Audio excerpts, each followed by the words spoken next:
Bonjour à tous et à toutes. Bienvenue à cette édition du Club Math. Aujourd'hui, on accueille Monsieur Gilles Brassard qui va nous faire un exposé dont le titre est Les mathématiques sont-elles universelles? Juste avant de lui céder la parole, je vous inviterai à ouvrir vos caméras. Ça sera plus convivial. Bonne conférence. C'est à vous, monsieur. Merci. Alors, tout d'abord, je dois m'excuser pour le fait que euh, l'enseignement à distance me prend tellement de temps que je n'ai pas eu le temps que j'avais espéré avoir pour préparer ça. Donc, ce que j'ai fait, c'est que en grande partie, euh, en, en grande partie, j'ai ressorti une conférence que j'avais déjà faite sur ce sujet-là. C'est parce que j'avais déjà ça que j'avais l'intention de vous en parler. C'était prêt, mais c'était pas prêt en même temps parce que c'était en anglais et c'était pas nécessairement en format le plus convivial possible. Donc, c'est ça, ça va être ça. J'ai quand même réussi à arranger un peu le début pour le rendre plus agréable, bien que toujours en anglais pour la plus grande partie. Vers le milieu, ça va être, on verra. Vous verrez au mieux ce que je veux dire, parce que je n'ai pas eu le temps de préparer. Alors, je suis désolé pour ça. La prochaine fois, je serai faire mieux. Deuxième chose que je veux dire avant de commencer, c'est qu'il faut quand même qu'il y ait quelque part des avantages à la COVID. Et le grand avantage aujourd'hui, c'est que personne ne va me mettre dehors d'une salle de cours. Donc, je vous préviens que je risque de dépasser mon temps. Et puis, ceux qui veulent partir, évidemment. Ils s'en vont quand ils veulent, puis je ne m'en rendrai même pas compte. OK, alors commençons. Je vais commencer en partageant mon écran. Voilà.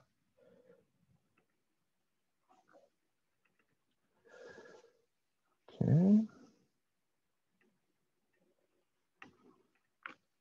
Je vais commencer par tester pour voir si ça fonctionne. Si vous êtes en mode plein écran, vous risquez de manquer des bouts de l'acétate parce qu'il y a plein de monde qui sont à droite. Attendez.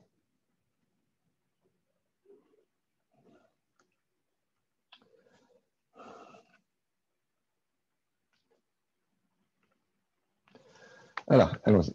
Je vais commencer par tester si ça fonctionne. Alors, c'est mal parti. Oh, ça a fonctionné.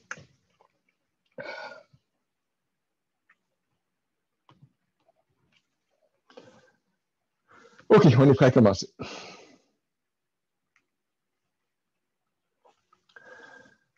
Alors, les mathématiques sont-elles universelles? C'est le titre de la conférence. Je vais commencer par poser une question un peu plus générale, à savoir, les sciences sont-elles universelles? Et, bon, OK. Quelles sciences? Bon, les sciences sociales, aucune chance. Évidemment, je ne parle pas contre les sciences sociales, mais quand même, les sciences sociales, c'est un peu flou par définition. Et la psychologie et la sociologie sur d'autres planètes seraient sûrement très différentes. Donc, il n'y a aucune chance que les sciences sociales soient universelles. C'est pas ça que vous pensez que je voulais dire dans mon titre original. Qu'est-ce qu'il y en a des sciences de la vie, genre biologie? Ben, probablement pas. Parce que la vie pourrait être très différente ailleurs. La vie pourrait être ailleurs sur d'autres planètes. La vie pourrait être basée sur le silicium plutôt que le carbone, ou pourrait être complètement plus exotique. Donc, les sciences de la vie, c'est très peu probable qu'elles soient universelles dans le sens que ce soit les mêmes sur d'autres planètes habitées. OK, alors les sciences physiques. Alors, les sciences physiques, par là, j'entends autant la physique que la chimie. Possible. Probablement que les lois de la physique sont universelles. Bien sûr, il n'y a aucune façon d'en être sûr. Mais il y a des chances. Maintenant, qu'est-ce qu'on entend par science physique? Est-ce que c'est les lois de la physique ou notre connaissance des lois de la physique? La science, c'est notre connaissance, après tout. Alors, est-ce que les lois de la physique, même si elles sont universelles, seraient comprises de la même façon partout sur d'autres planètes ou d'autres civilisations? Je ne sais pas. Il y a eu chez nous de nombreuses révolutions au fil des siècles. Pensez à Galilée, Newton, Einstein, Bohr, relativité, théorie quantique, en commençant par héliocentrisme, mécanique, relativité, mécanique quantique. Alors, notre compréhension de la physique a évolué dans le temps. Alors, est-ce que c'est universel vu comme ça? Notre compréhension, probablement pas. La physique elle-même, peut-être. C'est quoi la science physique? De toute façon, vous n'êtes pas ici pour ça, c'est un club mathématique. Alors, la vraie question qui nous intéresse, c'est est-ce que les mathématiques sont universelles? Puis là, vous allez sûrement dire, ben oui. Moi, je suis en maths parce que c'est universel, puis il n'y a pas de niaisage avec ça. Ben, c'est ça le titre après tout. Est-ce que les mathématiques sont universelles? Okay, c'est de ça que je vais vous parler. Après tout, les mathématiques, vous allez me dire, c'est immuable. Bien sûr, comme en physique, il y a du progrès en mathématiques. Dans notre compréhension des mathématiques, il y a du progrès. Mais une fois qu'on démontre quelque chose, c'est démontré pour toujours. Si la preuve est bonne, la preuve est bonne, puis ça ne dépend pas de l'interprétation ou de la civilisation. C'est dans ce sens que je veux donner, les mathématiques sont immuables. Ce sont des abstractions pures. C'est indépendant du monde physique, la mathématique. Alors, vu comme ça, en plus, la seule langue imaginable pour nos premiers contacts avec des extraterrestres, ce serait les mathématiques. Parce qu'on peut s'attendre à ce qu'ils aient les mêmes mathématiques que nous. Donc, ça fait un point commun, un point d'entente pour commencer à converser. À tel point que vous savez probablement que les sondes Voyagers, qui sont les deux sondes qui sont rendues le plus loin dans l'histoire de l'humanité, qui sont maintenant sorties du système solaire, avant d'être lancées, on a mis à bord un disque doré, un disque d'or en fait, un disque qui ressemblait à ça. D'un côté, c'était des paroles et de la musique. De l'autre côté, il y avait des instructions. Vous voyez à gauche en haut, ça dit qu'il faut le faire tourner. Il faut le mettre c'est un disque analogue, bien sûr. Ça date des années 70. Alors, ça explique qu'il faut le mettre sur une table tournante, le faire tourner. Il faut mettre l'aiguille à telle place. Puis, à quelle vitesse il faut le faire tourner? Ben, c'est écrit en binaire. C'est écrit en binaire à quelle vitesse? Puis à quelle unité? Ben, une unité fondamentale de la physique. Je ne sais plus c'est quoi, la longueur d'onde, je ne sais pas trop quoi. Donc, ça dit à quelle vitesse faire tourner le disque. C'est amusant quand même. En bas à gauche, vous avez la position de la Terre qui est dévoilée par ce disque par rapport à 18 quasars qui sont un peu partout. Puis la distance des quasars est écrite en binaire aussi. Donc, des mathématiques. Bon, évidemment, on va espérer que ceux qui vont trouver le disque, si jamais ils le trouvent, ben, seront bienveillants quand ils vont savoir où on est. En fait, quand on regarde de l'autre côté, le disque lui-même, il y a aussi un dessin du système solaire. Puis on a une chance qu'ils ne nous trouvent pas parce que dans le dessin du système solaire, il y a seulement Saturne qui a des anneaux. Donc, quand ils vont arriver, puis ils vont voir des anneaux à Uranus et Neptune, ils vont dire ah ben non, on n'est pas à bonne place. Donc, on va être sauvés. Bon, soyons sérieux. Tout ça pour dire que les mathématiques, c'est certainement, il n'y a rien de plus universel que ça. C'est la langue universelle pour premier contact avec extraterrestres, si jamais premier contact il y a. OK, ben, êtes-vous sûr de ça? Évidemment, je fais ma conférence parce que la réponse est non, c'est pas vrai. C'est pas vrai que les mathématiques sont universelles. Et je vais essayer de vous en convaincre avec deux exemples particuliers. Alors, êtes-vous si certain que les maths sont universelles? J'ai basé la première partie de la conférence sur une histoire écrite, sur un article scientifique de vulgarisation écrit par Isaac Asimov il y a bien, bien longtemps, qui s'appelait Euclid's Fifth, le cinquième postulat d'Euclide par Asimov. Et dans cette histoire-là, Asimov commence par cette phrase-là. Les mathématiques ont toujours semblé être un pas au-dessus des sciences, ou par science, il entend les sciences physiques ici, physique, chimie. Les sciences sont inductives, c'est-à-dire qu'on observe, et à partir de ce qu'on a observé, on essaie d'induire des lois. On ne déduit pas des lois, on induit des lois. Soyons précis sur les mots. Alors qu'en mathématiques, on fait de la déduction. On déduit les choses à partir de premiers principes. Et donc, en mathématiques, étant donné que c'est une science déductive, on est sûr de ce qu'on fait. En physique, c'est une science inductive. Puis, on peut avoir une surprise, puis se rendre compte que ce qu'on pensait, ben, ce n'est pas ça du tout. Alors, et là, Asimov demande, oui, mais qu'est-ce qui se passe si les premiers principes sont incorrects?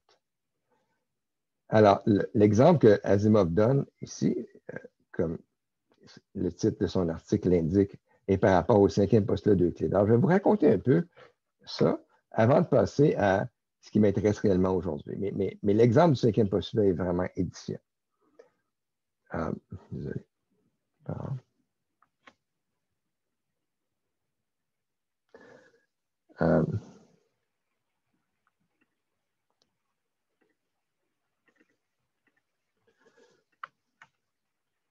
OK. Euclide. Euclide, qui a vécu environ à 300 avant Jésus-Christ, c'est bien sûr un très grand mathématicien, pas le plus grand mathématicien grec, qui, d'après moi, était Archimède, mais Euclide est quand même quelqu'un qui a eu le mérite de systématiser les mathématiques qui étaient connues à son époque. Je pense qu'on peut dire qu'il a inventé la méthode axiomatique. Et c'est ça sa plus grande contribution. Il s'est attelé à consigner dans un recueil, en plusieurs volumes, qui s'appelle les éléments d'Euclide, qui ressemble à ça. Ça, c'est une version je pense, de 1575 en grec. La définition n'est pas très bonne, mais j'ai sorti ça parce que c'est rédigé en grec. Probablement qu'ils ont traduit du grec ancien au grec moderne, mais bon, ça, c'est autre chose. Et ça, c'est le plus vieux fragment autographe d'Euclide qu'on a trouvé. Je ne sais pas où c'est exactement, mais ça vous montre après comme ça vous montre ses pattes de mouche, puis après mes dessins de géométrie. Bon. Alors, revenons à notre ami Euclide. Donc, sa grande contribution, c'était de codifier toutes les mathématiques connues à son époque, qui ont été démontrées par les prédécesseurs, comme Pythagore, mais de le faire avec la méthode axiomatique, c'est-à-dire de commencer par se demander qu'est-ce qu'on doit accepter au départ comme vérité non démontrée, et à partir de là, pouvoir déduire tout le reste, et me dit déduire tout le reste des mathématiques, tout le reste de la géométrie, en fait, dans le cas d'Euclide. Et donc, il a inventé, je pense que c'est lui qui a inventé les axiomes. Si ce n'est pas lui, mais c'est quelqu'un d'autre. Et dans les éléments d'Euclide, on trouve en fait 5 notions communes et 5 axiomes géométriques qu'il appelle les postulats. Alors, mais avant ça, un bon ensemble d'axiomes, on lui demande les propriétés suivantes. On demande d'être complet. Complet veut dire qu'à partir de ces axiomes-là, on peut prouver tous les théorèmes qu'on veut prouver. Peut-être pas tous les théorèmes de l'univers, mais on est en train de faire un champ d'études spécifique, dans le cas de la géométrie. Donc, il voulait trouver un ensemble d'axiomes qui permet de prouver tous les théorèmes de géométrie, du moins tous ceux qui étaient déjà connus à son époque. On demande au système d'axiomes d'être correct. Correct veut dire que ça ne permet pas de prouver les choses fausses. On demande aussi d'être cohérent. Cohérent veut dire qu'on ne peut pas prouver quelque chose et son contraire. Si vous avez un système d'action qui permet de prouver deux choses contradictoires, ben, ce n'est pas très fort. Donc, ça ne nous intéresse pas. Mais si c'est possible, ce n'est pas aussi nécessaire que les 3 premiers, mais on aimerait aussi qu'il ne soit pas redondant. Voulant dire, on aimerait qu'il ne soit pas possible de prouver un des axiomes à partir des autres. Ou dit autrement, que tout l'édifice qu'on peut construire à partir des axiomes qu'on a choisis, qu'on ne puisse pas le construire si on enlève un des axiomes, qu'il y a des choses qu'on ne pourrait plus arriver à construire. Donc, ça, c'est les propriétés qu'on voudrait idéalement dans un système d'action. Alors, Euclide, en passant, ce que je viens de vous écrire est redondant, parce que correct implique cohérent. Bon.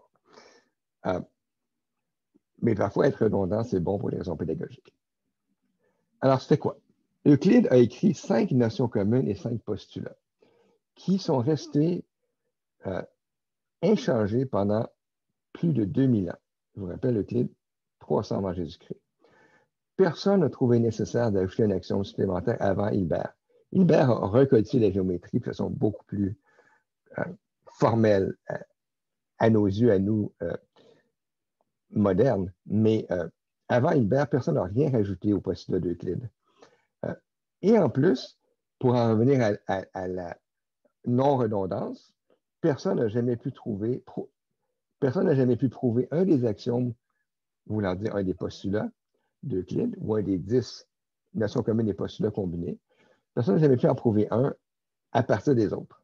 Donc, c'est pas parce que personne n'a pu qu'on ne peut pas le faire, mais au moins, ça donnait une confiance que le système d'axiomes d'Euclide était non redondant. Mais ce n'est pas que les gens n'ont pas essayé. Il y a eu beaucoup d'efforts, incluant par Euclide lui-même, de prouver le 5e postulat, que je vais expliquer dans un instant, à partir des 4 autres. Mais commençons par les notions de base. C'est quoi les notions de base? Bien, 2 choses égales à une 3e sont égales entre elles. Si on ajoute deux choses égales, la somme va être égale, etc. Okay? On ne passerait pas à travers ça, c'est une évidence.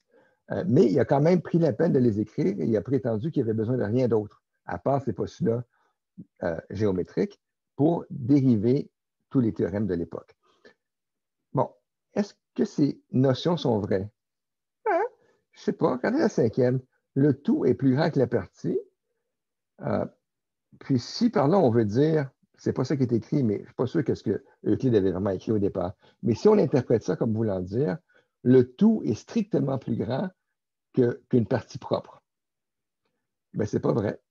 Ben, c'est vrai, puis c'est pas vrai. Regardez, l'ensemble de tous les entiers et l'ensemble des entiers pairs peuvent être mis en correspondance bijective. Donc, ils ont la même cardinalité. Alors, c'est un exemple où une partie propre, les entiers pairs, n'est pas plus petite que l'ensemble de tous les entiers. Bon, c'est peut-être un peu joué sur les mots, mais ce n'est pas important parce qu'on va faire de la géométrie. Après tout, dans le contexte d'Euclide, c'est de la géométrie. Puis en géométrie, ces affaires-là, ça n'a pas tellement d'importance, du moins en géométrie finie. Bon, OK. Venons-en maintenant aux 5 postulats. Puis si vous êtes très observateur, vous verrez qu'il y en a seulement 4 ici. Alors, les 4 premiers postulats sont des évidences. Personne va les mettre en doute. On ne peut pas faire de géométrie si on n'accepte pas ces postulats-là. C'est possible de tracer une ligne droite entre de n'importe quel point et n'importe quel point. Et si on n'est pas prêt d'accepter ça, la géométrie, on oublie ça. Tous les angles droits sont égaux. Mais voyons donc, on ne va pas dire non à ça. Bon, bien que sur une sphère, c'est peut-être moins vrai, mais bon, ça c'est autre chose. Et Euclide, il a essayé de faire la géométrie avec ça, avec les 5 notions de base communes et ces 4 postulats. Et si je peux en croire l'histoire qu'Asimov va raconter, je n'ai pas vérifié à d'autres sources, donc c'est peut-être n'importe quoi. Mais j'aime bien croire que c'est vrai. Euclide, il a vraiment essayé de faire sa géométrie avec seulement ça. Puis il a commencé avec ça. Il a commencé en postulant seulement, au début de son premier livre, en postulant seulement ces 4 postulats. Ouais. Puis il s'est rendu ce qu'il pouvait. Puis à un moment donné, il était obligé d'abandonner. Il y avait d'autres affaires qu'il voulait démontrer, qu'il savait que c'était vrai, je ne sais pas trop quoi. Peut-être Pythagore, là, je dis n'importe quoi. Mais après un certain temps, Euclide était bloqué, puis il n'était plus capable de démontrer ce qu'il voulait démontrer. Alors, la mort dans l'âme, il a introduit un 5e postulat. Puis le 5e postulat, toujours, si remarquez que ça a été fait dans le premier livre. Il y a plusieurs livres, je ne sais plus combien, au moins une dizaine de livres dans les éléments d'Euclide. Déjà dans le premier, il y avait les 5 postulats. Mais si je peux croire Asimov, ce n'était pas au début. Bon, c'est pas grave. Toujours est-il que le 5e postulat, encore une fois, si je peux croire Asimov, la façon dont Euclide l'a rédigé à l'origine, ça ne ressemble pas à ce que vous êtes habitué. C'est une affaire bizarre comme ça. Si une ligne droite, en tout cas, je vais vous laisser le lire, ou je vais plutôt vous montrer ce que ça veut dire. Ça veut dire ça. Ça veut dire que si j'ai deux lignes, et puis il y en a une troisième qui traverse, et que d'un côté de la ligne qui traverse, la somme des angles est plus petite que 180 degrés, alors les deux lignes vont finir par se rencontrer de ce côté-là, si on les prolonge suffisamment longtemps. C'est un peu plus compliqué. C'est un peu plus compliqué que le postulat d'Euclide, donc version moderne. En version moderne, ce que ça dit, en version moderne, c'est que si j'ai une ligne, puis un point hors de la ligne, il existe une et une seule parallèle à la première ligne qui passe par le point. Bon, les deux énoncés sont équivalents. Il faut une démonstration, ce n'est pas très difficile, ils sont équivalents. Pourquoi est-ce que Euclide l'a énoncé d'une façon tarabiscotée plutôt d'une façon aussi simple que celle-ci, je ne sais pas. Je ne sais même pas si c'est vrai. Je ne sais pas à quel point accorder crédit à Asimov pour tout ce qu'il raconte, c'est tout. Mais ça ne change rien à ce que je vous raconte. Alors, est-ce qu'on. Et là, donc Euclide, il a fini par se résoudre à poser le 5e postulat, mais on peut imaginer qu'il a travaillé très fort, il a essayé autant qu'il pouvait de prouver ce 5e postulat à partir des 4 premiers. Puis c'est quand il n'a pas réussi qu'il l'a rajouté dans son livre. C'était comme une tâche à la perfection, dans un certain sens, parce que c'est tellement plus compliqué à exprimer, même en version moderne. Et beaucoup de mathématiciens pendant 2000 ans, incluant Euclide au départ, mais beaucoup de mathématiciens ont essayé de prouver le 5e postulat à partir des 4 premiers. Omar Khayyam, donc, ça fait pratiquement 1000 ans de ça. Omar Khayyam, non, ça fait plus que 100 ans. Enfin, on ne sait pas trop, là, à peu près. Omar Khayyam a pensé qu'il avait réussi, mais sa preuve était incorrecte. Un autre, une couple de siècles plus tard, aussi pensait qu'il avait réussi, puis sa preuve était incorrecte aussi. Ensuite est arrivé Satieri. Satieri a eu une idée tout à fait révolutionnaire. Il s'est dit, je vais prendre les 4 postulats d'Euclide, les 4 premiers postulats d'Euclide, et je vais leur ajouter la négation du 5e, plus les 5 postulats communs, et avec ces 10 actions, donc tous les axiomes normaux de la géométrie d'Euclide, sauf qu'on remplace le 5e postulat par sa négation, est-ce que je peux arriver à une contradiction?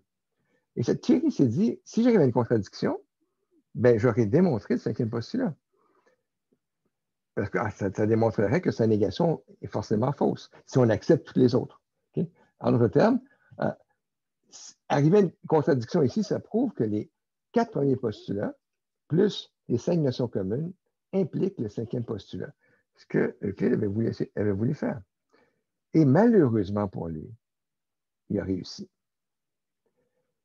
Pourquoi malheureusement pour lui? Parce que s'il avait réalisé qu'il n'y a pas de contradiction, il a fait une erreur de calcul. Je ne sais pas c'est quoi son erreur. Donc, il a cru avoir démontré le 5e postulat à partir des 4 premiers parce qu'il a trouvé une contradiction qui n'était pas là. Et pourquoi c'est malheureux pour lui? Parce que s'il avait réussi au contraire à montrer que c'est possible de satisfaire les 4 premiers postulats et la négation du 5e, ben c'est lui qui aurait inventé la géométrie non euclidienne en premier. Mais pas de chance. Il a fallu attendre Gauss un peu plus tard, pas tellement, un peu plus tard. Gauss, en 1815, a démontré qu'on peut faire une géométrie qui est parfaitement cohérente en soi, avec les 9 axiomes ordinaires et un axiome supplémentaire qui est la négation du 5e postulat. Et le fait qu'on puisse faire une mathématique, une géométrie cohérente avec ça, ça prouve que le 5e postulat ne peut pas être démontré à partir des 4 premiers. Bon, je ne suis pas sûr que je suis d'accord avec moi-même quand j'ai écrit peut-être le plus grand mathématicien de tous les temps. Gauss, c'est un très grand mathématicien. Je pense que Archimède et Newton étaient plus grands que lui, mais ce n'est pas grave. C'était quand même un très grand mathématicien. Bon, bravo pour Gauss. 1815, retenez ça, 1815, puis il ne l'a pas publié. Ben, il n'en a pas parlé. Il a écrit dans son journal intime, puis il n'en a pas parlé à personne. Je ne sais pas pourquoi. Asimov dit qu'il n'avait pas le courage de publier ça. Je ne sais pas si c'est vrai, mais qu'il n'a pas publié, oui, c'est resté secret pendant plusieurs années, jusqu'à temps que Lobachevsky arrive à la même conclusion.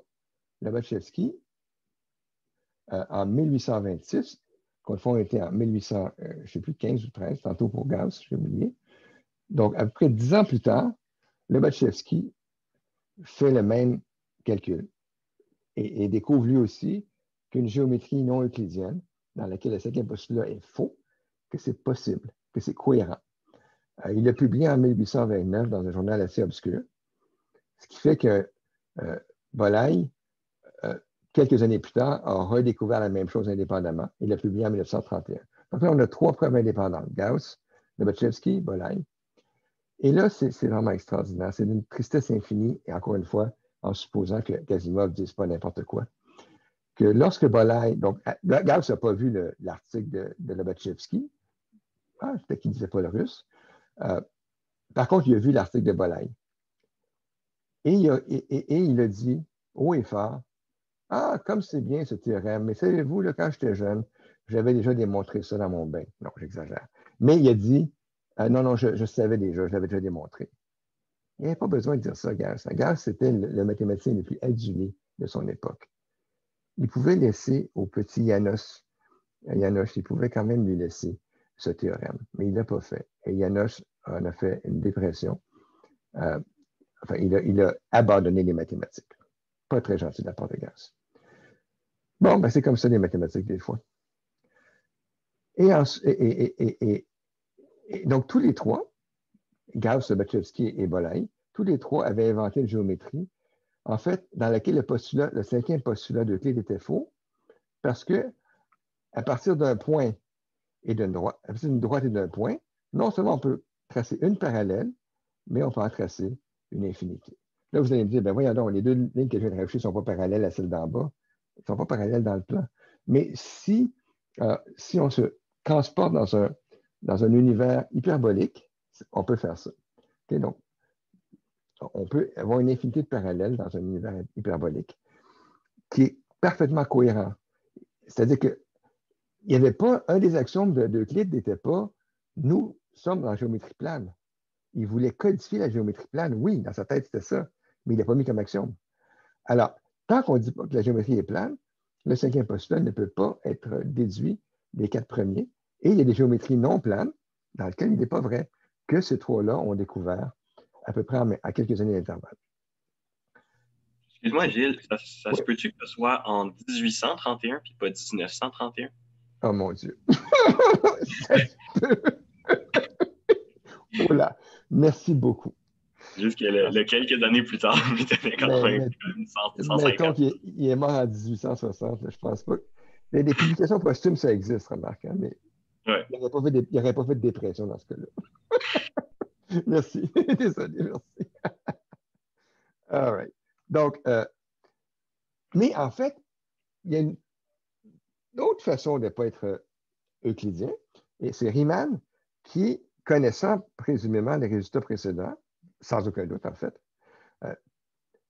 une vingtaine d'années plus tard, Riemann a montré qu'on peut aussi faire une géométrie dans laquelle il n'y a pas de parallèle du tout. Donc, à partir d'une ligne et d'un point au-dessus de la ligne, ben, il n'y en a pas de parallèle, zéro. Donc, ça nous donne en fait trois sortes de géométrie. Puis laquelle est la vraie? Ben, ça veut dire quoi vrai? Chacune des géométries, que ce soit Euclide, Gauss, Lobachevsky, Bolyai ou Riemann, chacune est cohérente en soi. Aucune n'est fausse mathématiquement parlant. Alors, on peut se demander c'est laquelle qui est la vraie. Bon, peut-être que. Et en passant, il y en a une quatrième qui est la géométrie absolue. La géométrie absolue se fait en prenant les quatre premiers postulats d'Euclide, plus ces notions communes, puis en rajoutant rien du tout, et en voyant qu'est-ce qu'on peut démontrer à partir de ça. Alors, tous les théorèmes de géométrie absolue sont les théorèmes de géométrie euclidienne, riemannienne et bolyaienne. Mais chacune des deux autres géométries a des théorèmes. Chacune des trois autres géométries a des théorèmes qui ne sont pas l'une avec l'autre. Mais la géométrie absolue, tous ces théorèmes sont vrais dans toutes les géométries, pour ce qu'on appelle absolu. Mais c'est quand même un quatrième choix. Mais ça veut dire quoi vrai? Est-ce que par vrai, on veut dire en accord avec le monde physique? Si c'est ça qu'on veut dire, ben, les mathématiques, c'est une science physique, c'est une science expérimentale, empirique. Les mathématiques, c'est plus une science pure, finalement. Donc, au même point que la physique n'est peut-être pas universelle, les mathématiques ne le sont peut-être pas non plus. Mais la réponse, ben, vous savez sûrement que c'est Einstein qui l'a trouvée. La réponse, c'est que c'est Riemann qui avait raison. Notre univers est en accord avec la géométrie riemannienne dans laquelle, d'une droite et un point, il n'y a aucune parallèle à cette droite qui passe par ce point. Dit autrement, les parallèles, ça n'existe pas. Les parallèles, c'est une vue de l'esprit, c'est une idéalisation de M. Euclide et de tous ceux qui ont précédé et les 2000 ans qui ont suivi. Mais en réalité, dans notre univers physique, les parallèles n'existent pas. On ne peut pas tracer n'importe quelle deux lignes, deux droites, elles vont finir par se rejoindre avant d'arriver à l'infini. Bon, c'est tout à fait contre-intuitif, mais c'est ça la relativité. Enfin, c'est une des choses que la relativité implique. Alors, c'est quoi la conclusion? Une des vérités mathématiques les plus indiscutables pendant 2000 ans devient une approximation à la réalité. Bon, alors, on avait tort de penser que la géométrie d'Euclide était correcte. Mais il y a peut-être quand même seulement une vraie géométrie après tout. Donc, les mathématiques redeviennent universelles, mais deviennent expérimentales. Pas vraiment, parce que seulement une, non, la géométrie absolue est correcte aussi, et elle est différente. Donc, ce n'est pas vrai qu'il y a une seule géométrie. OK, donc, question initiale, est-ce que les mathématiques sont universelles? Réponse, ben, pas la géométrie. OK, mais là, la logique, comment? S'il y a quelque chose qui doit être universel, c'est la logique. Hein?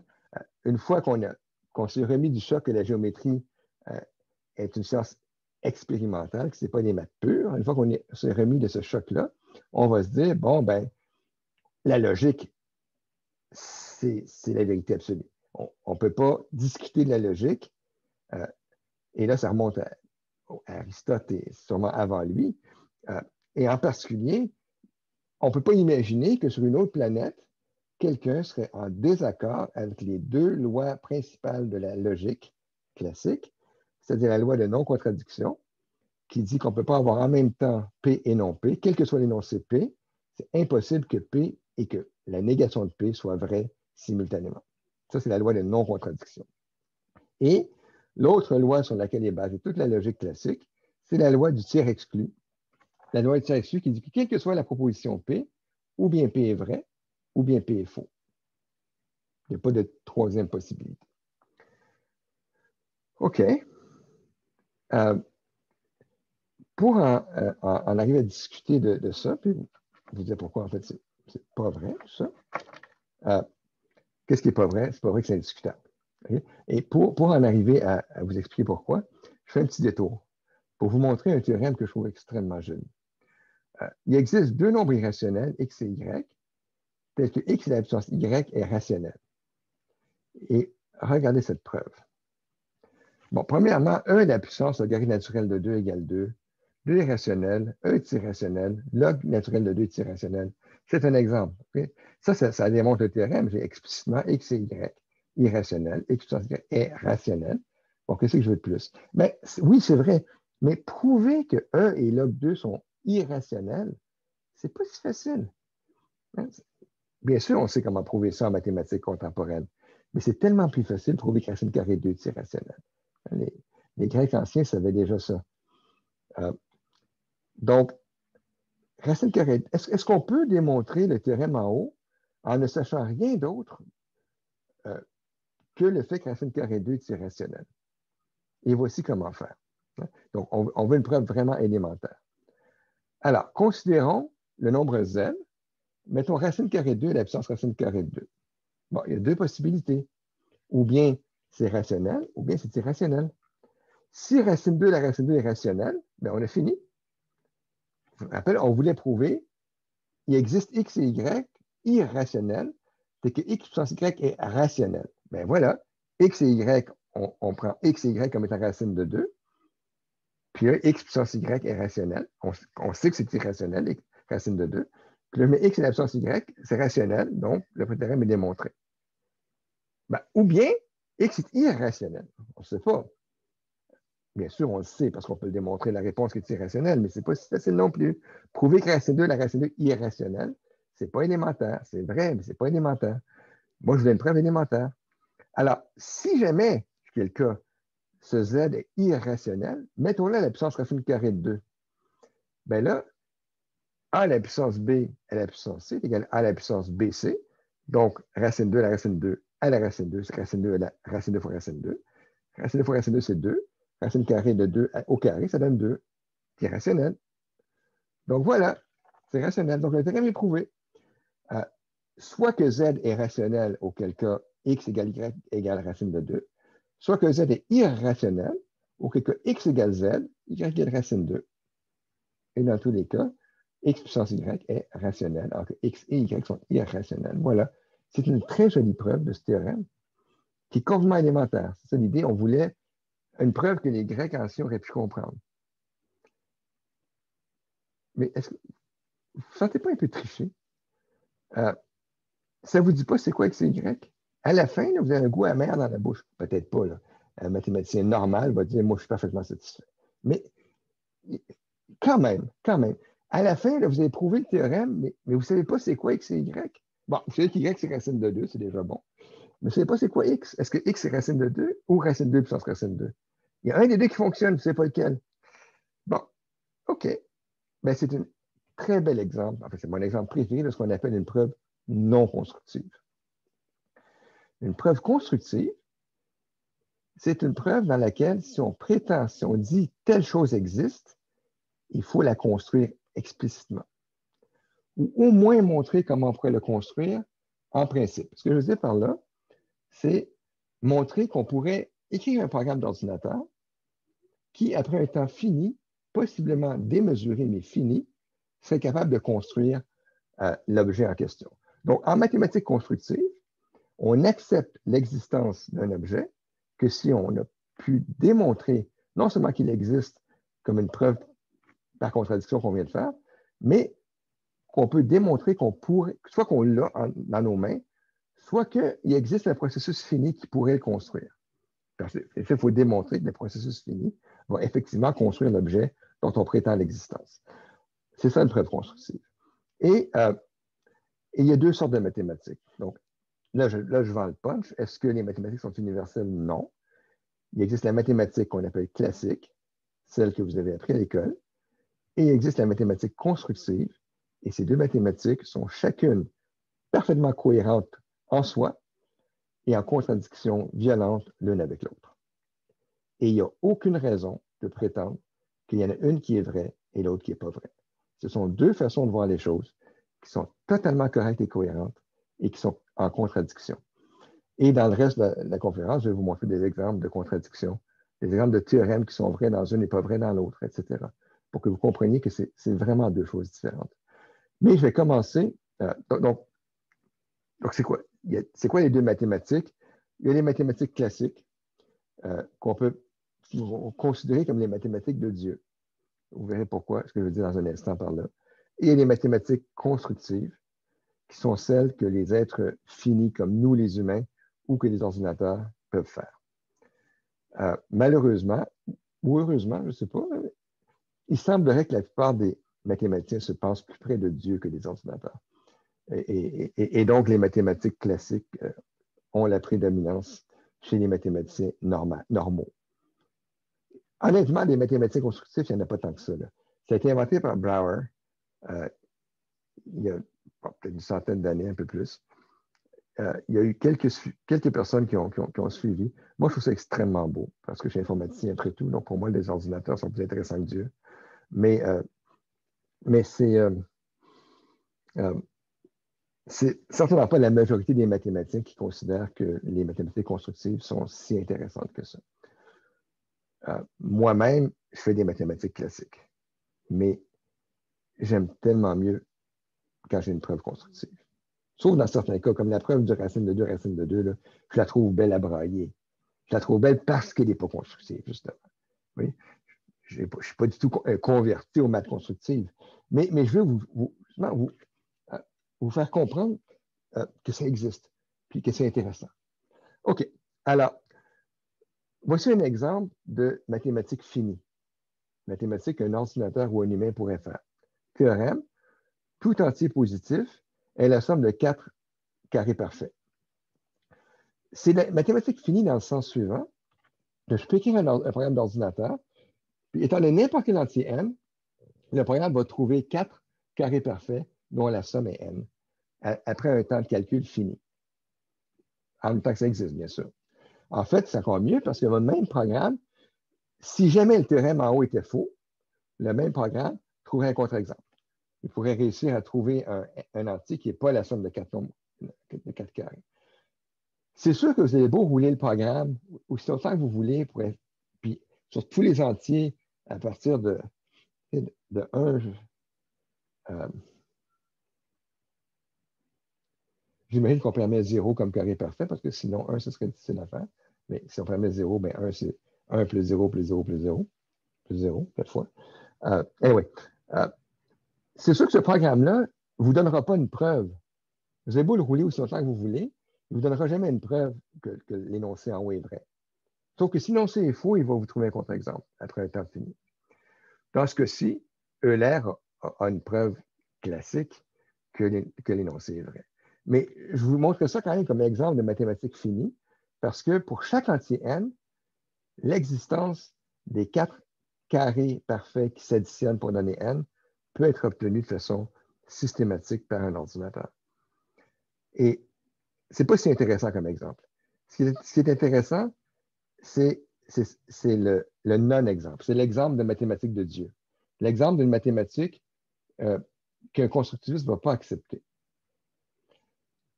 Toute séquence finie bornée de nombres réels converge.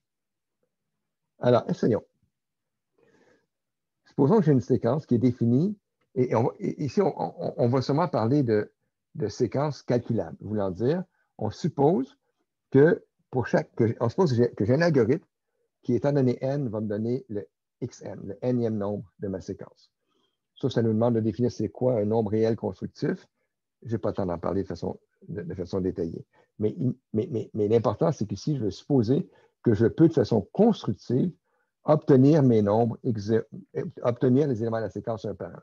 X0, X1, puis là, j'appelle mon algorithme, puis je me rends compte, ben, ça a bien l'air que ça converge. Hein? Ouais, bravo. Ben, là, écoutez, la limite, c'est quelque chose qui ressemble à ça. Là. On ne sait pas exactement, mais ça doit s'approcher de ça. Ben non! X8, paf! Surprise! Puis là, on recommence. On recommence. Puis là, on se dit, ah ben là, coudonc, ça va être ça la limite. Ben non, paf! L'idée, c'est la suivante. C'est que vous avez beau regarder autant de termes de la séquence que vous voulez, malgré le fait qu'elle soit bornée et séquence monotone, je ne suis pas sûr que je l'avais mentionné au tout début, séquence monotone, donc on va dire que chaque élément est plus grand ou égal au précédent, monotone croissant. Donc, chaque élément de la séquence est plus grand ou égal au précédent.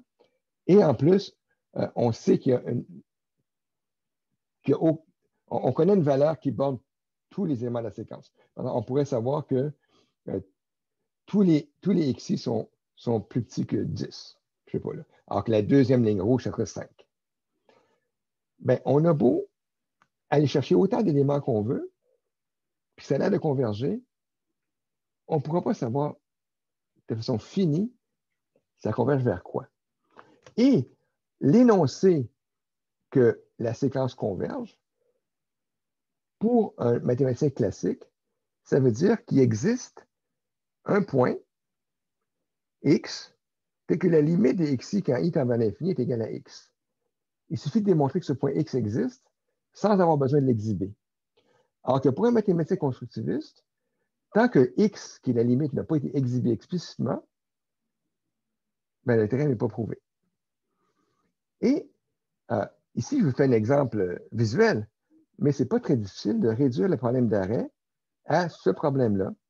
Si vous connaissez le problème d'arrêt, sinon ce n'est pas grave, mais au bout de la ligne, ce n'est pas difficile de démontrer qu'il n'est pas possible qu'aucun algorithme qui prendrait en donner un algorithme qui vous donne les éléments de la séquence,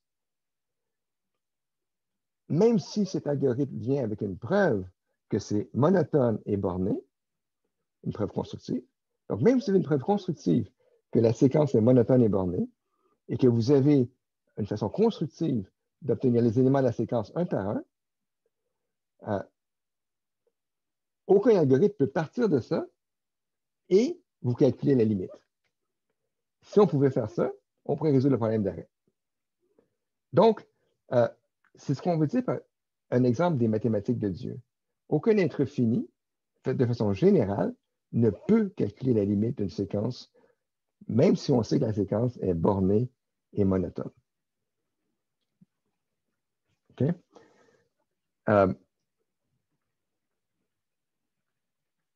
Alors que, bien sûr, pour Dieu, ce n'est pas un problème. Voilà. Alors, ce théorème, il est vrai en mathématiques classiques, mais il est faux en mathématiques constructives. Et en fait, c'est facile de démontrer par un argument de mathématiques classiques que c'est constructivement faux. Justement, en passant par le problème de l'arrêt. J'avoue que mes connaissances de mathématiques constructives sont relativement limitées. Je ne sais pas si on peut mettre, je ne sais pas si on peut constructivement démontrer que ce théorème est faux. Attention, il faut se comprendre. Quand je dis que le théorème est faux, ça ne veut pas dire que sa négation est vraie. Je n'aurais pas dit qu'il est faux. Je voudrais dire qu'il n'est pas vrai. Parce que, et ça va être la grande surprise, le principe du tiers exclu n'est pas accepté par les constructivistes. Un énoncé peut être ni vrai ni faux. Alors qu'en mathématiques classiques, tout énoncé est vrai ou faux, mais peut-être qu'il n'est pas prouvable. C'est le théorème de Gödel. En mathématiques constructives, en mathématiques classiques, il y a des énoncés qui sont indémontrables. On ne peut pas démontrer que c'est vrai et on ne peut pas démontrer que c'est faux. Mais ça n'empêche qu'en mathématiques classiques, l'énoncé, il est vrai ou faux. C'est juste que nous sommes incapables de démontrer l'un et l'autre, l'un ou l'autre. Donc, le tiers exclu n'est pas mis en question par les mathématiciens classiques. Ce qui est remis en question par le théorème de Gödel, c'est qu'on puisse savoir tout ce qui est vrai. Alors qu'en mathématiques constructives, c'est un énoncé qu'on ne peut ni démontrer qu'il est vrai, ni démontrer qu'il est faux. Il n'est ni vrai ni faux. Et le tiers exclu est violé. D'accord? Donc, on va dire que P est vrai seulement si on a une preuve de P. On va dire que P est faux si on a une preuve de non-P. Si on a une preuve ni l'un ni l'autre, ben P est ni vrai ni faux. OK. Là, j'ai mis vraiment la charrue devant les bœufs. Je vais continuer maintenant à partir d'un PDF. Attendez. Je vais continuer à partir d'un PDF qui va être beaucoup moins agréable.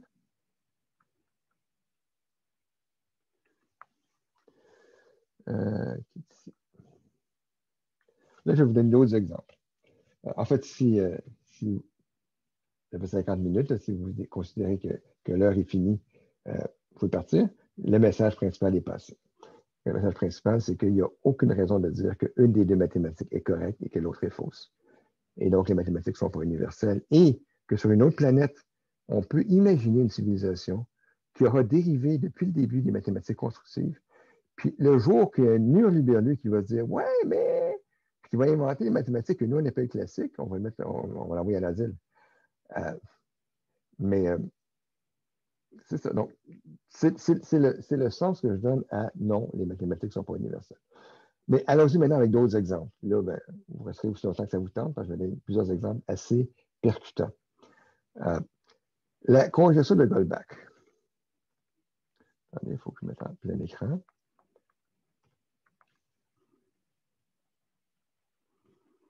OK, ça ne fonctionne pas.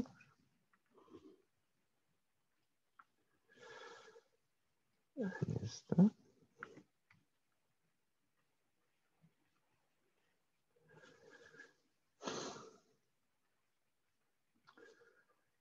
Okay.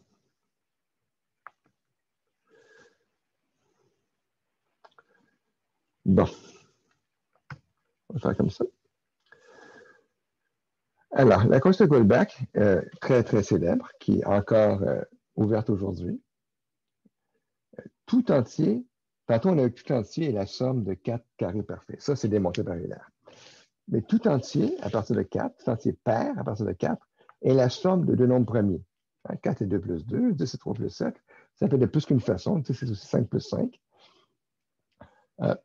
Goldbach a prétendu ça, enfin, il a postulé ça dans une lettre qu'il écrit à Euler en 1742. Mais j'imagine que Euler a dû essayer de le démontrer. Probablement Goldbach a essayé de le démontrer avant d'en parler à Euler. Mais on ne sait toujours pas si c'est vrai.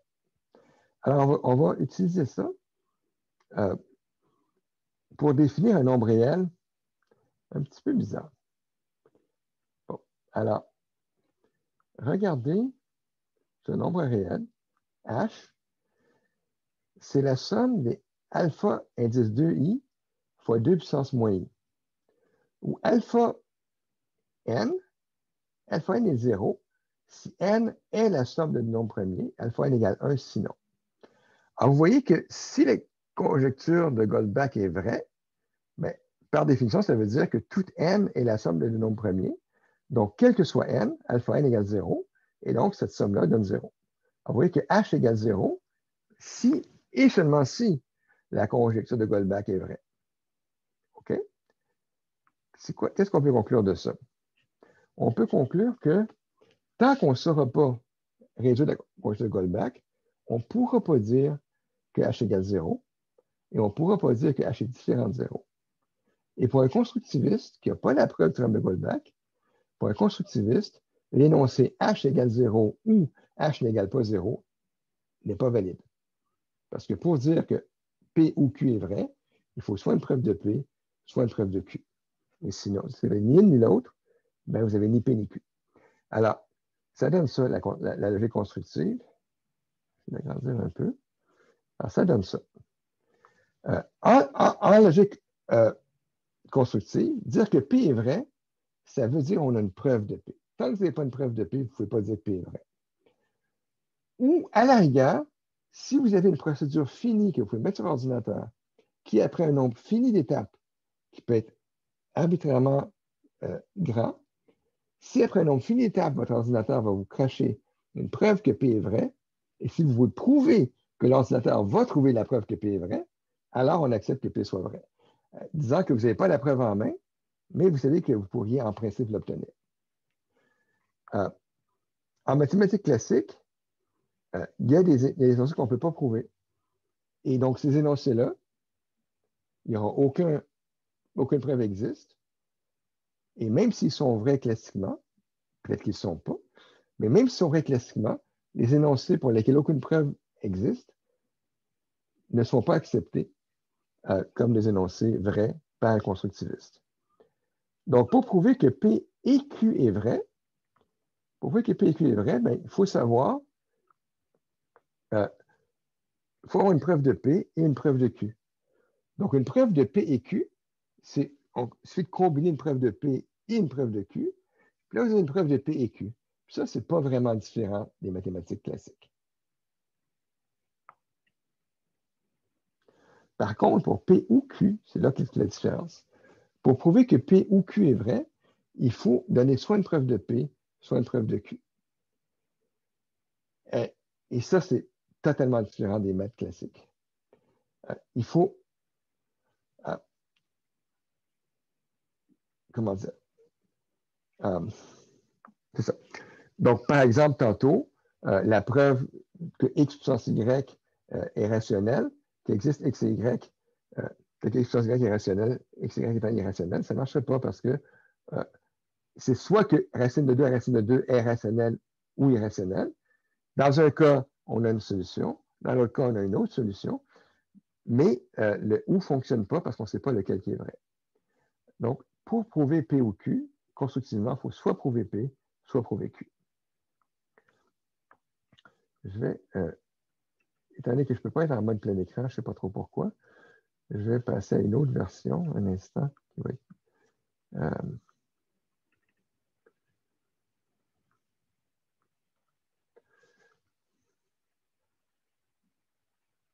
OK. Alors, on continue. Comment est-ce qu'on va démontrer? Ça veut dire quoi P implique Q? Pour un mathématicien classique, P implique Q veut dire non P ou Q. Vous prouvez non P ou Q, puis ça y est, P implique Q a été démontré. Pour un constructiviste, le non P ou Q, ça ne veut rien dire. Ça veut dire quelque chose, mais ça ne veut pas dire P implique Q. Pour un constructiviste, une preuve de P implique Q, c'est un algorithme qui transforme une preuve de P dans une preuve de Q. Donc, il faut que, quelle que soit la preuve de P que vous me donnez, de façon mécanique, je peux la transformer en preuve de Q. Là, je pourrais dire que P implique Q.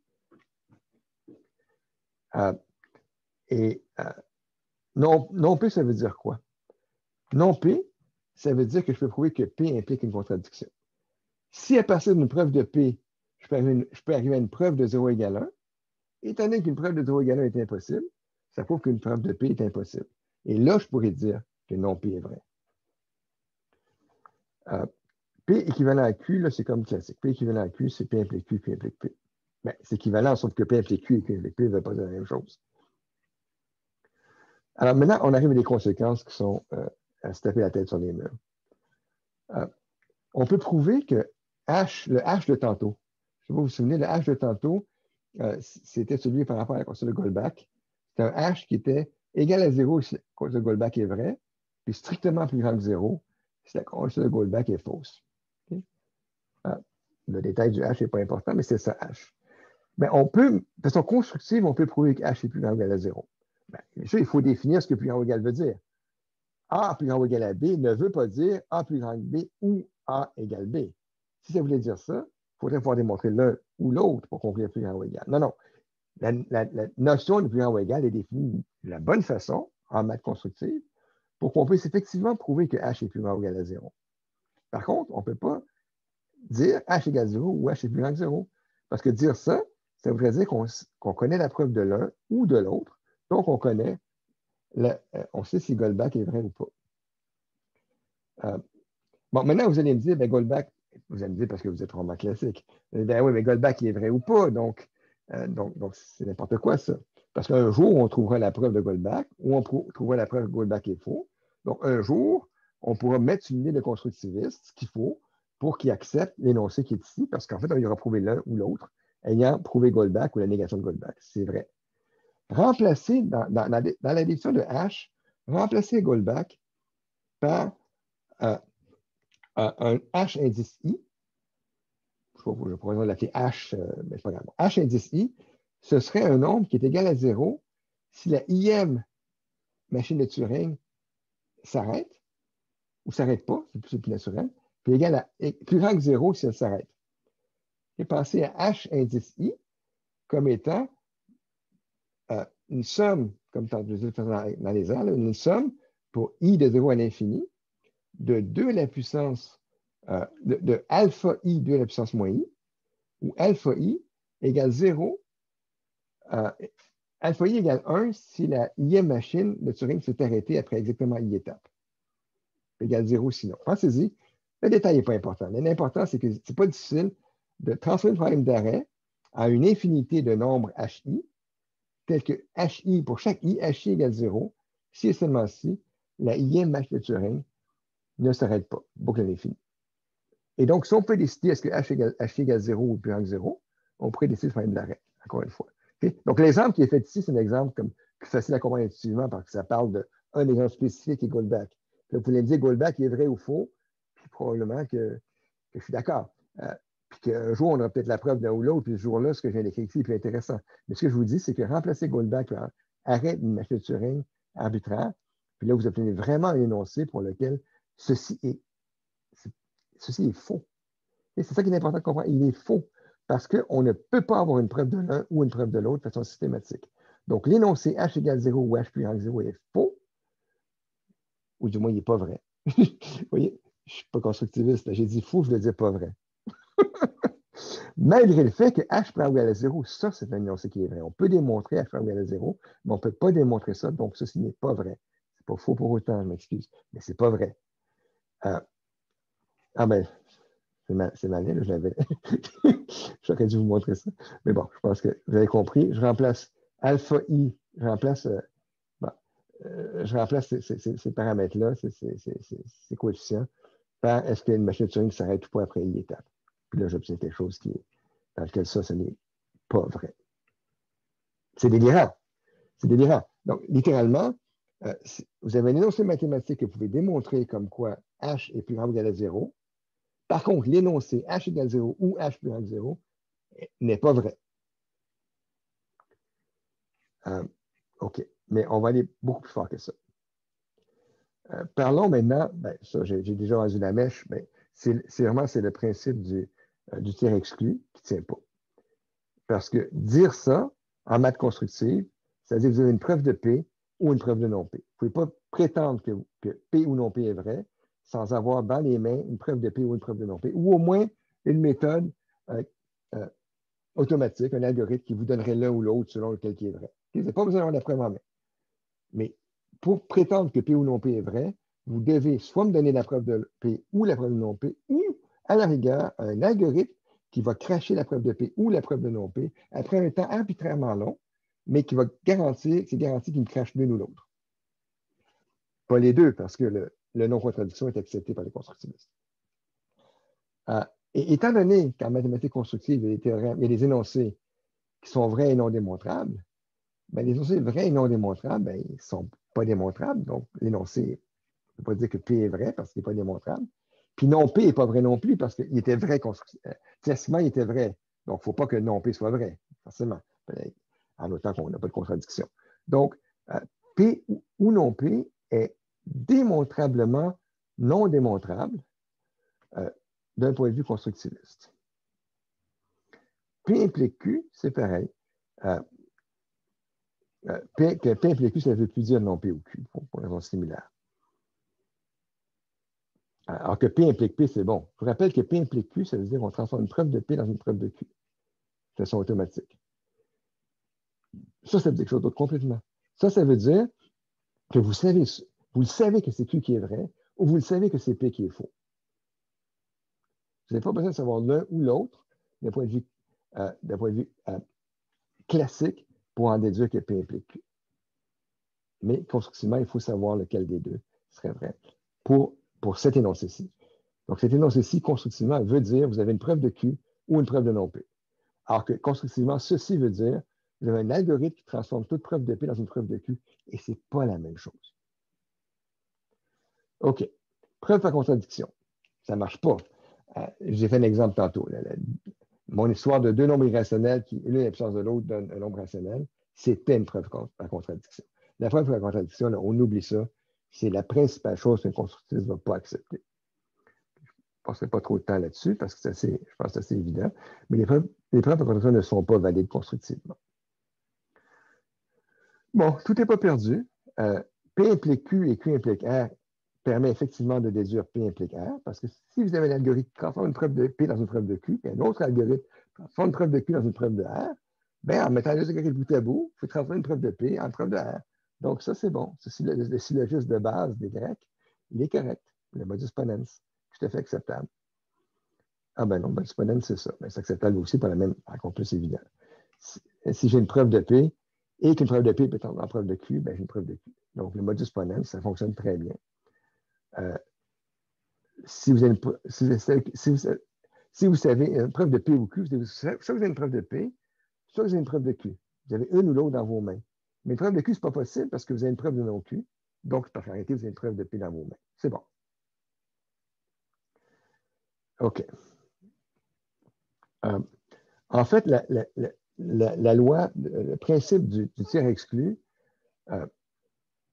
bon, passons par-dessus ça, parce que le temps avance, mais je vais en arriver à quelque chose de beaucoup plus hallucinant. Je vais en arriver à quelque chose de beaucoup plus hallucinant. On va passer par-dessus certaines choses ici.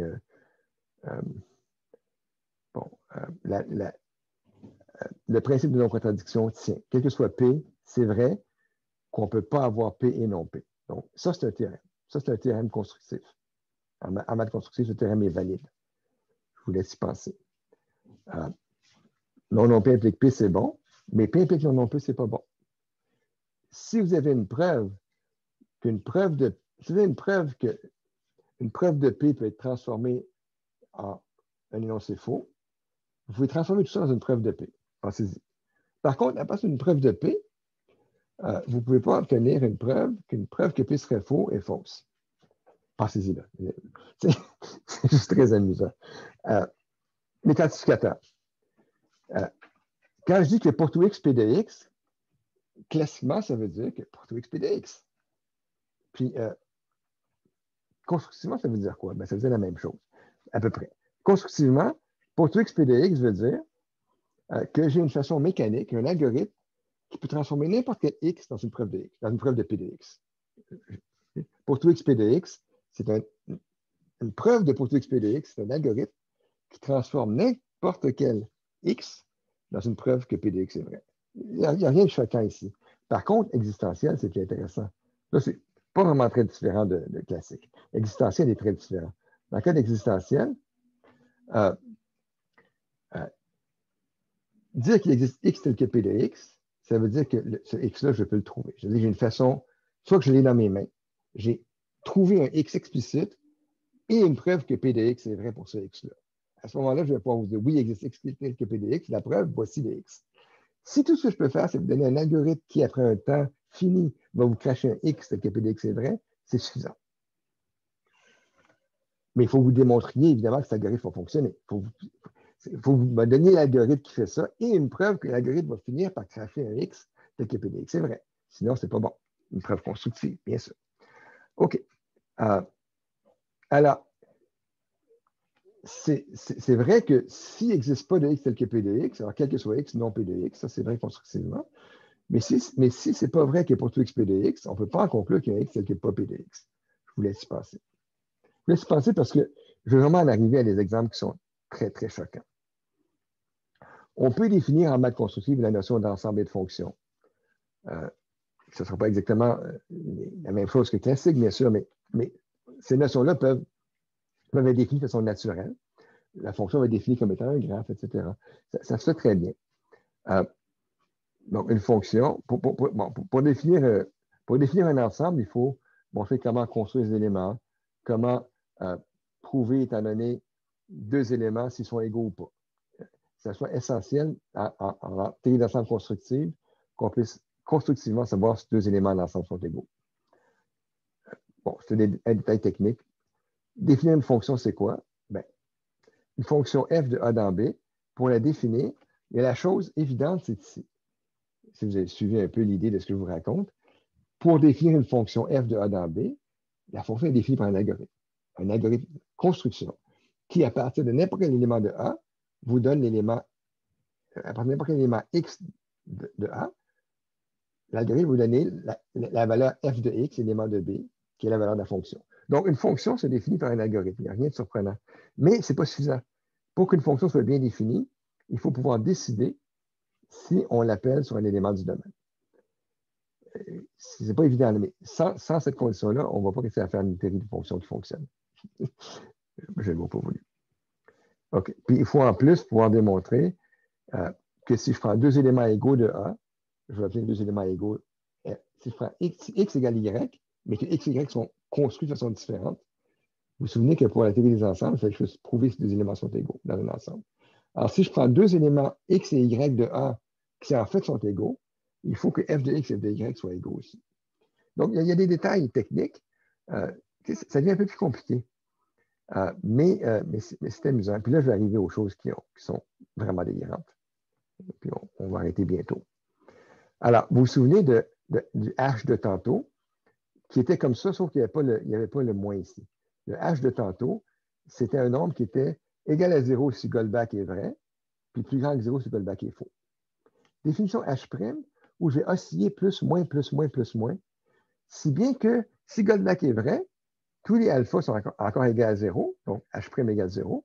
Mais si Goldbach est faux, selon que le premier contre-exemple est pair, on parle souvent de nombre pair ici, mais si c'est deux fois un nombre pair, ou si c'est conclu à 2 ou à 4, à 2 ou à 0 mod 4, le premier contre-exemple, le premier contre-exemple va faire que ça va être soit plus ou moins, parce que I va être pair ou impair selon la position du premier contre-exemple, puis tous ceux qui vont suivre vont être négligeables par rapport à celui-ci. Donc, au bout de la ligne, c'est le premier contre-exemple qui va définir si H' est positif ou négatif. Fait que là, rendu là, puis c'est vraiment ici que ça va devenir délirant, mais avant ça, donc, on peut pas, comme tantôt, on ne peut pas dire que H égale 0 ou que H est plus grand que 0, bien qu'on peut dire que H est plus grand ou égal à 0. Là, on ne peut pas dire que H égale 0, ou que H est plus petit que 0, ou que H est plus grand que 0. Donc, on ne peut même pas dire H est soit plus petit que 0, égal à 0 ou plus grand que 0. On ne peut même pas dire qu'il est plus petit ou égal à 0 ou plus grand ou égal à 0. Et on arrive à cet exemple qui me fait brailler. Considérez l'équation que vous allez dire que je suis sûr que vous allez dire, là, je pense que je vais m'en aller. Mais regardez cette équation, équation quadratique. X carré moins H' égale 0. Bon. Ben, c'est assez clair que 0 est une solution.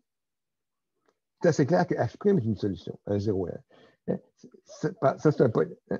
Que vous mettez X, si vous mettez X égale à 0, ça marche, ça donne bien 0.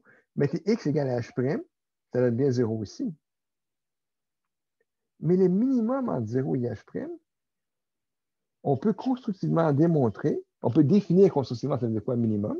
C'est une fonction bien définie pour un constructiviste. Alors, on peut définir c'est quoi le minimum entre 0 et H', et le minimum entre 0 et H', on peut démontrer constructivement qu'il satisfait l'équation, sans savoir si c'est 0 ou si c'est H'. Il faut faire des calculs, là, je vous le dis, croyez-moi. Mais sans savoir si c'est 0 ou H', ce minimum, parce qu'on ne sait pas si H' est plus petit que 0, égal à 0 ou quoi, là, sans savoir si ça c'est égal à 0 ou H', on peut démontrer que c'est une solution à l'équation quadratique. Mais on ne peut pas démontrer que min de 0 et H' égale 0, ou ce qu'on ne peut pas démontrer, c'est que, qu'on ne peut pas dire, c'est que min de 0 H' égale 0 ou min de 0 H' égale H'. On ne peut pas dire ça. Et par conséquent, c'est une troisième solution. J'ai une équation quadratique qui a 3 solutions, puis 4 en mettant le max, évidemment. Okay, c'est fou furieux. Mais ce sont des solutions distinctes. Pour un constructiviste, ceci est distinct de 0 et est distinct de H', distinct dans le sens qu'on ne peut pas dire que c'est égal à 1 ou égal à l'autre. C'est peut-être joué sur les mots, mais je pense que c'est profond. Bon, puis là, je vais arriver à l'exemple qui a vraiment plus d'allure. Considérez la fonction suivante. C'est une fonction qui est égale à H'. Le H', vous vous souvenez, H', là? Pardon. H', c'est ça. H', on ne sait pas si c'est égal à 0, s'il est plus petit que 0 ou s'il est plus grand que 0. Puis encore une fois, je peux remplacer H' par un problème d'arrêt d'une machine de Turing. Et donc, avec Goldbach, on peut se dire qu'un jour, on saura la réponse. Pas si je remplace ça par une machine de Turing arbitraire. Donc, mais c'est plus intéressant d'un point de vue intuitif de parler de H', parce que ça nous parle. Alors, je ne sais pas si H' égale 0, si c'est plus petit que 0 ou si c'est plus grand que 0. Donc, cette fonction-ci est égale à H', entre c'est une fonction de moins 1 à moins 1. Puis, c'est égal à H' entre moins 1,5 et 1,5. Puis, entre moins 1, pardon, entre moins 1,5 et 1,5, entre moins 1 et moins 1,5, ça va partir de moins 1, moins 1. Ça va partir de moins 1, moins 1 et ça va monter à H'. Ensuite, ça va être égal à H'. Puis, à partir de 1,5, ça va partir de H', ça va monter à 1. En fait, ça va ressembler à ça. Ça va ressembler à ça. Si H' est plus petit que 0, entre moins 1,5 et 1,5, la fonction est égale à H'. Puis, ça part à moins 1, moins 1, ça finit à 1. Okay, c'est une fonction, si vous regardez cette fonction-là, là, ça part à moins 1, moins 1, ça finit à 1. Je vous laisse vérifier.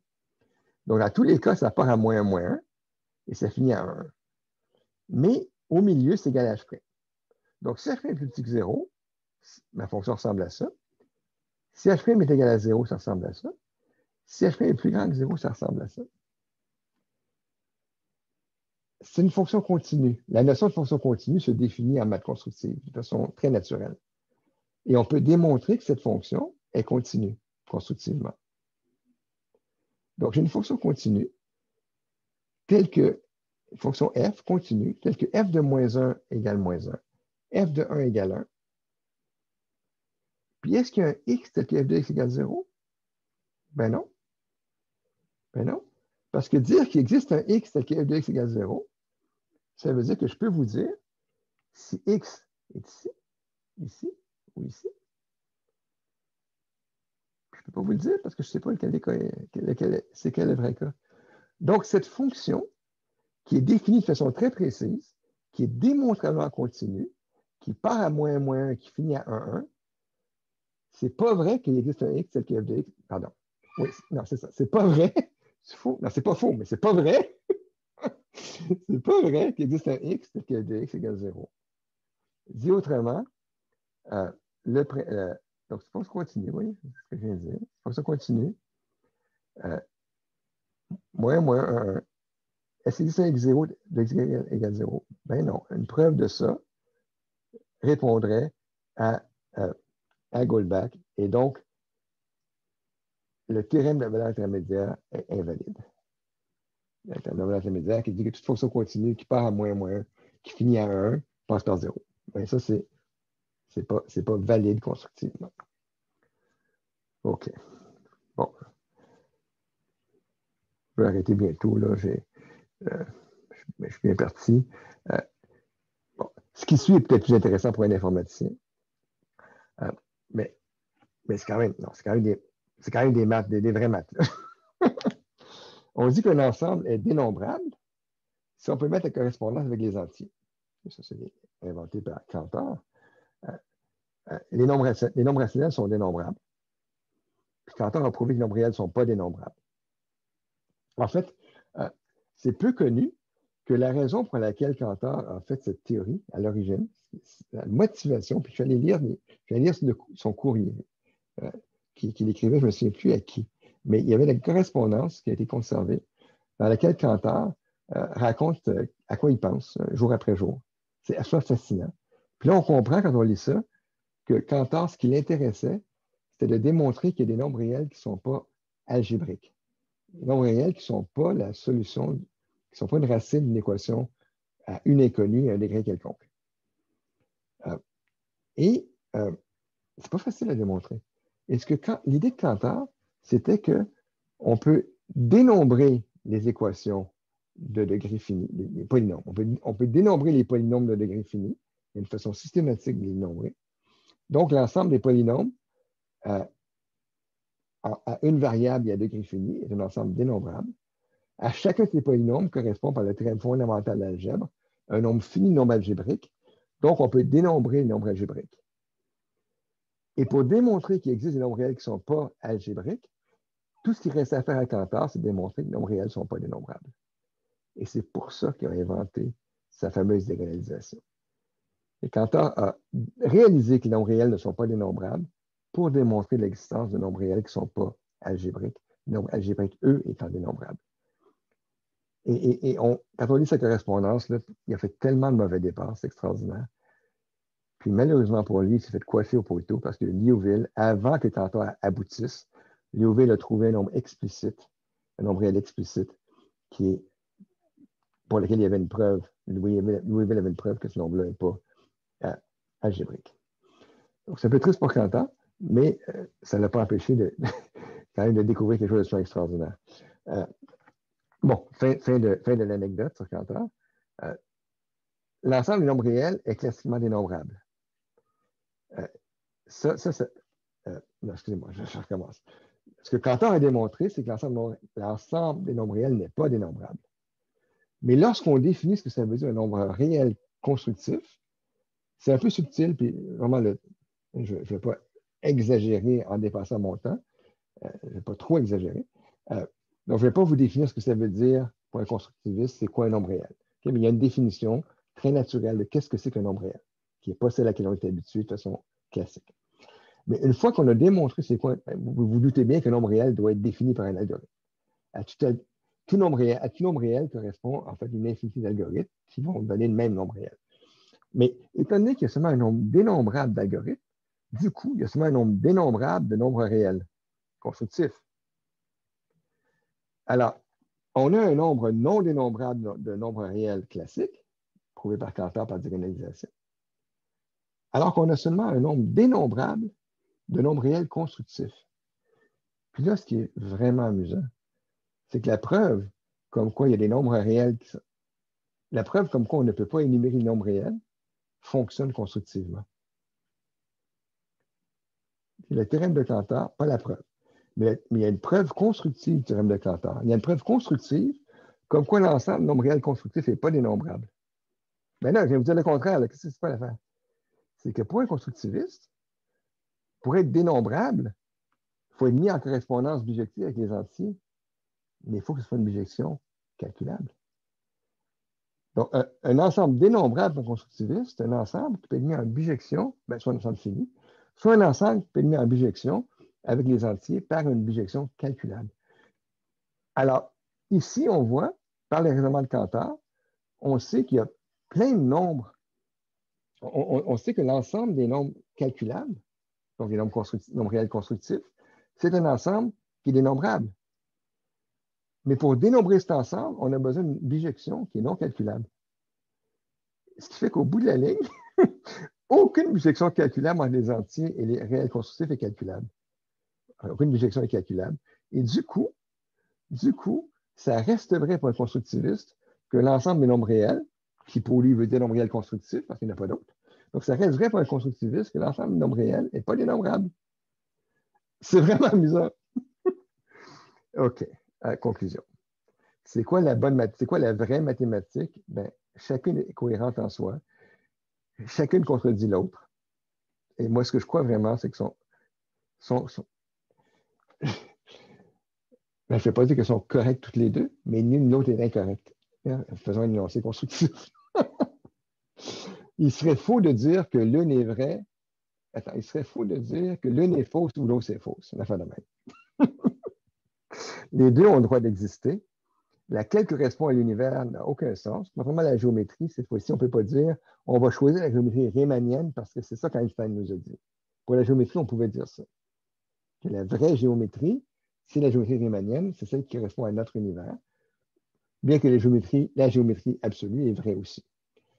On ne peut pas faire ça ici. L'univers n'a rien à voir. L'univers n'a rien à cirer d'être constructif ou pas. Il n'y a aucun argument. Enfin, moi, je ne peux pas penser à quelque argument que ce soit qui, de façon convaincante, dirait que ce sont les constructivistes qui ont raison ou qui dirait que ce sont les classicistes qui ont raison. Donc, pour moi, les deux ont le droit d'exister. Et comme j'ai dit tantôt, quand j'ai vendu le punch, là, sur une autre planète, c'est tout à fait concevable que les mathématiques constructives auront été développées comme étant la seule réalité.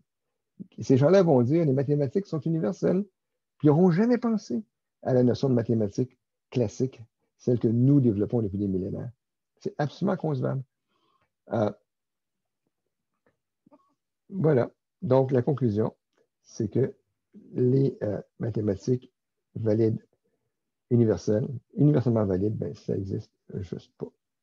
Référence, j'ai tiré ça de deux articles, deux articles d'Asimov, un Euclid's Fifth dont j'ai parlé, puis aussi de Plain Truth, c'est un jeu de mots. J'avais écrit dans le plan. Donc, deux articles datent de 71 d'Asimov, sur lesquels je me suis basé pour la première partie de la conférence. Et puis, pour parler de mathématiques constructives, c'est vraiment un bijou de dénommé Everett Bishop, qui lui-même était, on pourrait dire que le grand prêtre, l'inventeur, le dieu du constructivisme, c'était Brouwer. Mais son prophète, son grand prêtre, c'était Bishop, qui a écrit quelque chose sur lequel je me suis basé pour tout ce que je vous ai raconté par la suite. OK, j'ai amplement, je dirais même indécemment dépassé mon temps. Je vais m'arrêter ici, mais ça, c'est des questions. Je suis là. Moi, j'avais une question par rapport à... Oui. Si on veut déterminer une mathématique qui serait universelle ou quelle est la vraie mathématique, ça demande de déterminer déjà c'est quoi être vrai. Puis, Ben oui. Puis il n'y a pas, je ne suis pas un expert en logique du tout, là, mais il n'y a pas justement le théorème de Tarski qui dit qu'on ne peut pas définir c'est quoi la vérité au sein d'un langage formel en utilisant ce langage formel-là. Ben ça, c'est essentiellement Hilbert. Voyons, Gödel, je dirais. Peut-être que Tarski a fait quoi aussi que je ne fais pas, mais c'est qu'effectivement, Gödel a démontré que tout. En fait, ça aussi, c'est tout beau. Ça aussi, c'est de quoi brailler, tellement c'est beau. Gödel a démontré que toute formalisation des mathématiques qui est suffisamment puissante pour pouvoir parler, pour inclure les actions de piano, essentiellement. Toute formalisation des mathématiques qui n'est pas inintéressante. C'est impossible, à l'intérieur de cette formalisation, c'est impossible de démontrer la consistance de la théorie elle-même. Sauf si la théorie n'est pas cohérente. Parce que dans une théorie non cohérente, on peut démontrer n'importe quoi. Et c'est là que c'est vraiment amusant, c'est que si quelqu'un arrivait à prouver à l'intérieur d'une théorie mathématique qui est assez puissante pour parler de la réalité de piano, si quelqu'un arrivait à prouver à l'intérieur de cette théorie qu'elle est cohérente, il viendrait prouver qu'elle ne l'est pas. Parce que la seule façon d'avoir une preuve de cohérence, c'est si on n'est pas cohérent. C'est très amusant. Et donc, ce qu'on peut faire à ce moment-là, c'est qu'on peut quand même démontrer la cohérence de notre théorie en rajoutant d'autres choses par-dessus.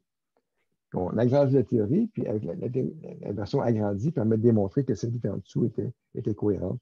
Mais la nouvelle, on ne sait pas prouver, à moins de rajouter encore quelque chose d'autre par-dessus.